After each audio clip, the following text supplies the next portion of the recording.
Hello বন্ধুগণ, আজকে আমি তোমাদের জন্য নিয়ে চলে এসেছি চিকেনের একটা সুন্দর লোভনীয় রেসিপি। তো চলো শুরু করা যাক। প্রথমে চিকেনগুলোকে ভালো করে ধুয়ে নিতে হবে, তারপরে চিকেনটা সাইডে রেখে এক এক করে পেঁয়াজ, রসুন, আদা, ধনেপাতা, কাঁচা লঙ্কা ভালো করে মিক্সিতে বেটে নিতে হবে। তারপরে সেগুলো চিকেনের মধ্যে দিয়ে দিতে হবে। তারপরে আস্তে আস্তে আমরা যে রেগুলার মশলাগুলো ইউজ করি, যেমন হলুদ, লঙ্কা, জিরে গুঁড়ো, গরম মশলা, ধনে গুঁড়ো, এগুলো এক এক করে চিকেনের মধ্যে দিয়ে দিতে হবে ভালো করে। তার মধ্যে আরও কিছু অ্যাড করতে হবে, যেমন আমি অ্যাড করেছিলাম গোলাপ জল, একটুখানি হচ্ছে সয়া সস, আর তার সাথে হচ্ছে টমেটো কেচাপ। সেগুলো সব অ্যাড করে ভালো করে চিকেনটাকে মেখে নিতে হবে, একদম সুন্দর করে মেখে নিতে হবে যেন চিকেনটার মধ্যে একদম সব মশলাগুলো ঢুকে যায়।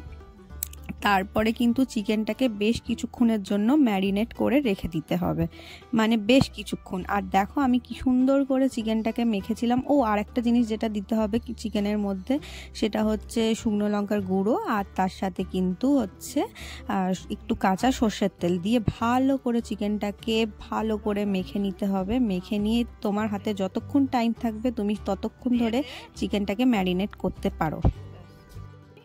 তো ভিডিওতে যেমনটা দেখতে পাচ্ছ ঠিক তেমনটাই কিন্তু আমি এইভাবেই মেখেছিলাম খুব সুন্দর করে, কারণ যত মেখেছি তত চিকেনের স্বাদ হবে, যত তোমরা মাখবে তত চিকেনের স্বাদ হবে, আর যতক্ষণ তোমরা ম্যারিনেট করতে দেবে ততই চিকেনের স্বাদটা বাড়বে।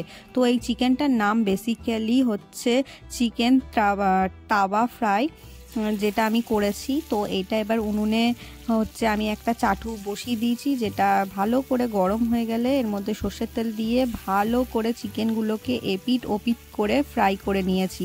আর হ্যাঁ, চিকেনের সাথে চাইলে তোমরা অনেক ভেজিসও দিতে পারো, যেমন আমি একটু আলু খেতে পছন্দ করি বলে আলু দিয়েছিলাম। দিয়ে আলুটাকে ভালো করে আমি সেমভাবে চিকেনের মতনই প্রসেস করে রান্না করেছিলাম। তো তোমাদের কেমন এই ভিডিওটা লাগছে, এই রেসিপি ভিডিওটা, তো সেটা অবশ্যই আমাকে কমেন্ট করবে। আর যদি ভালো লাগে তাহলে অবশ্যই লাইক, কমেন্ট আর শেয়ার তো করবেই। আর আমার চ্যানেলে যদি নতুন হয়ে থাকো চ্যানেলটিকে সাবস্ক্রাইব করে দিয়ে আমার পাশে থাকবে, তাহলে এরকম প্রচুর ভিডিও তোমাদের সাথে আমি শেয়ার করতে পারবো। তো দেখো এরকমভাবে পুরো চিকেনটাকে একদম ফ্রাই করে নিয়েছিলাম, দিয়ে শিকে ভরে নিয়েছিলাম। শিকে ভরাটাও তোমাদের দেখাচ্ছি। তো এরমভাবে আমি পুরো শিকে ভরে নিয়ে ভালো করে হচ্ছে গ্যাসের আগুনে চিকেনটাকে পুরো পুড়িয়ে নিয়েছিলাম, যাতে একটু স্মোকি স্মোকি ব্যাপারটা চিকেনের মধ্যে আসে। তোমরা যদি এটা রান্না করো তাহলে তোমরা চাইলে পোড়াতেও পারো, নাও পোড়াতে পারো। পোড়ালেও যেমন টেস্ট আসবে আর না পোড়ালেও সেম টেস্টই আসবে, একটু স্মোকি স্মোকি ব্যাপারটা আসবে। তো দেখো আমার চিকেনটা তৈরি হয়ে গিয়েছে। তো এবার চলো খেয়ে দেখাই। চিকেনের মধ্যে একটু আমি চাট মশলা আর তার সাথে হালকা লেবু ছড়িয়ে পেঁয়াজের সাথে খেয়েছিলাম, কি বলবো কি দারুণ খেতে হয়েছিল, যদি তোমাদের খাওয়াতে পারতাম। তো ভিডিওতে এই পর্যন্তই থাকছে, দেখা হচ্ছে পরের ভিডিওতে।